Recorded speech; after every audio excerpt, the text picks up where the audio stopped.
ታቦር ተራራ ላይ ስመጣ ሁሉ ጊዜ ትዝ የሚለኝ አንድ ታሪክ አለ። ታሪኩ በእንግሊዝ ሀገር የተጻፈ ታሪክ ነው። ማን እንደጻፈው ምንጩ አይታወቅም።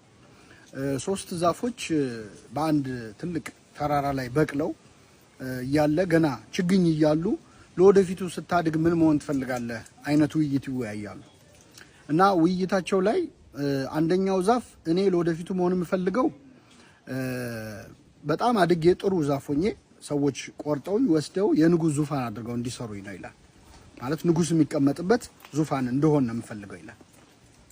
ሁለተኛው ዛፍ ደግሞ የለም እኔ ዙፋን ከሆንኩኝ አንድ ቤት ነው የምቀመጠው፣ ከቤተ መንግስት ውጪ ያለውን ዓለም ማየት አልችልም። ስለዚህ የንጉስ መርከብ ወይ ትልቅ ቆንጆ መርከብ ሆኜ ተሰርቼ ንጉሱ በተጓዘበት ቦታ ሁሉ በእኔ እንዲመላለስ ነው የምፈልገው ይላል ሁለተኛው ዛፍ።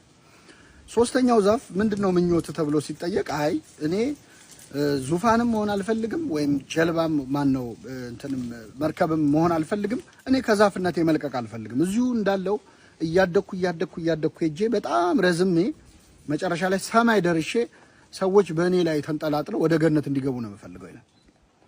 እነዚህ ሶስት ዛፎች አደጉ። ልክ እንዳደጉ ጥሩ ዛፎች እንደሆኑ ሶስቱንም አናጺዎች መተው ቆረጧቸው። እንግዲህ ከሶስቱ ረጅም ዛፍ ሆኖ ሰማይ መድረስ የሚያስበው ዛፍ ህልሙ ተቆረጠ ማለት ነው። አብሮ የንጉስ ዙፋን መሆን የሚፈልገውን ዛፍ በሚገርም ሁኔታ ወስደው ቆራርጠው ለከብት አርቢዎች ሰጡትና ከብት አርቢዎቹ ቆራርጠው ሳጥን አድርገው የከብቶች ፍግ የሚቀመጥበት እና ጭድ የሚቀመጥበት ሳጥን አደረጉት፣ በረት ውስጥ አስቀመጡት ማለት ነው። ሁለተኛው ደግሞ የንጉስ መርከብ መሆን ነበር ፍላጎቱ። በሚገርም ሁኔታ እሱንም ለአሳ አጥማጆች ሰጡትና አሳ አጥማጆች ቆራርጠው ብዙ ጀልባ አድርገው ሰሩት። አሳ ማጥመጃ ጀልባ ሆነ ማለት ነው። ስለዚህ የሶስቱም ዛፎች ህልም በአንድ ጊዜ እንዳይሆን ሆነ ማለት ነው።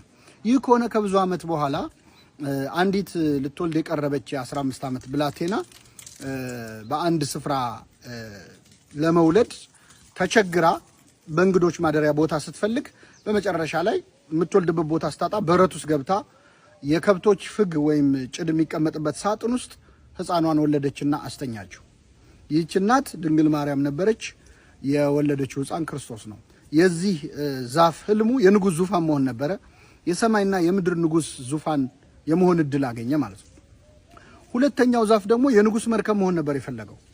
በሚገርም ሁኔታ ይህ ህፃን ከተወለደ ከ30 ዓመት በኋላ ከ12 ደቀ መዛሙርቱ ጋር አንድ ጀልባ ላይ ሆኖ ተኝቶ ነበር እና በዛ ጀልባ ላይ ማዕበል ተነሳ። ማዕበል ሲነሳ የተኛው መምህር ተነስቶ